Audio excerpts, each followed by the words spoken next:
இவங்க அத்திப்பட்டிக்காரவங்க. என்ன விஷயம்? எங்க கிராமத்துல குடிக்க கூட தண்ணி இல்ல. மனுவுல எல்லாம் விவரமா எழுதி இருக்கும். அவசியம் கவனிக்கிறேன். பிஏ சார், இத கொஞ்சம் சீக்கிரம் கவனிக்க சார். கலெக்டர் சார், இத கொஞ்சம் கவனிங்க. ஆர்டிஓ, இத கொஞ்சம் கவனிங்க. தாசில்தார், இத கொஞ்சம் கவனிங்க.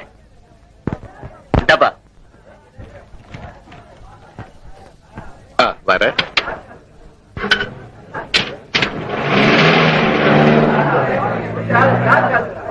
மந்திரியே கவனிக்கிறேன்னுட்டாக.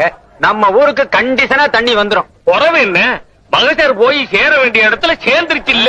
தண்ணிக்கு இந்த ஊர்ல இவ்வளவு பஞ்சம்னா நீங்க அரசாங்கத்துக்கு எழுதி போட்டிருக்கலாமே. போடாம என்ன, கோவில்பட்டிக்கு போய் மந்திரிய நேரவே பார்த்து மகசர் கொடுத்தோம். அவர் அதை வாங்கி பிஏ கிட்ட கொடுத்தாங்க.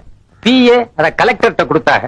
கலெக்டர் அதை பிளாக் டெவலப்மெண்ட் ஆபீசருக்கு அனுப்பினாங்க. பிளாக் டெவலப்மெண்ட் ஆபீசர் அதை கிராம சேவக்கு அனுப்பினாங்க. கிராம சேவக் என்ன செய்தாரு? கிராம சேவக் இந்த ஊருக்கு வந்து பார்த்துட்டு வாஸ்தவம் அந்த ஊர்ல தண்ணி இல்லைன்னு பிளாக் டெவலப்மெண்ட் ஆபீசருக்கு எழுதி போட்டாங்க.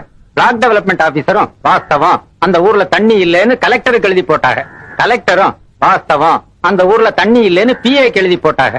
பிஏயும் வாஸ்தவம் அந்த ஊர்ல தண்ணி இல்லைன்னு மந்திரிக்கு நோட் எழுதி வச்சாங்க. மந்திரியும் வாஸ்தவம் அந்த ஊர்ல தண்ணி இல்லைன்னு சட்டசபையில ஒத்துக்கிட்டாங்க. இந்த உண்மையை கண்டுபிடிக்க அவங்களுக்கு 5 வருஷம் ஆச்சு.